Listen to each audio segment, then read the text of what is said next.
satu yang pasti dari climate change adalah menurunnya produktivitas yang ada.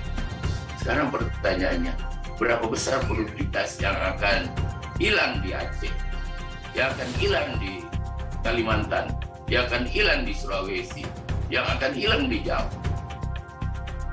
Setelah resmi dibuka oleh Presiden Jokowi pada 6 Agustus 2021, pelatihan sejuta petani dan penyuluh kembali digelar.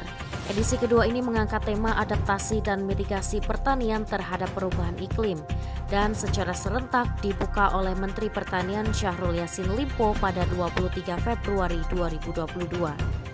Dalam sambutannya, Mentan Syahrul mengungkapkan, menghadapi situasi yang tidak terduga seperti perubahan iklim, Kementerian Pertanian harus melakukan perhitungan dan pengambilan langkah yang tepat untuk upaya mitigasi.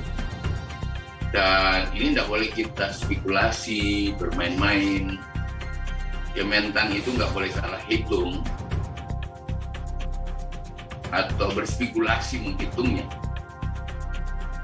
Menurut Mentan Syahrul, ada 3 hal yang harus dipenahi saat menghadapi tantangan, terlebih terkait perubahan iklim yang berdampak pada sektor pertanian. Yang pertama, kita kekacauan ini harus diadaptasi dan dimitigasi. Dan itulah yang dilatihkan, bagaimana mengadaptasi kekacauan dan memitigasi. Yang kedua adalah memixing. Gimana kita mix dengan tantangan itu? Artinya, kalau dia air, seperti apa kita mempersiapkan dengan air yang banyak? Kalau dia kering, seperti apa kita membuat cadangan-cadangan air yang ada? Dan ketiga adalah kita harus menyelesaikan perilaku dan budidaya pertanian kita.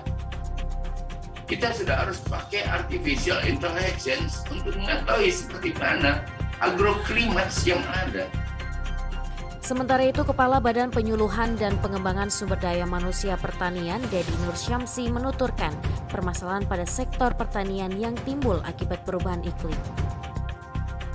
Ingat, pertanian itu tergantung fotosintesis. Kalau suhu semakin tinggi, apalagi kita ada di daerah tropis, maka yang namanya respirasi itu akan meningkat. Sebaliknya, proses anabolisme itu akan menurun, saudara-saudara sekalian, sehingga net fotosintesis itu akan berkurang, berarti produktivitas akan berkurang, saudara-saudara sekalian. Di situ permasalahannya.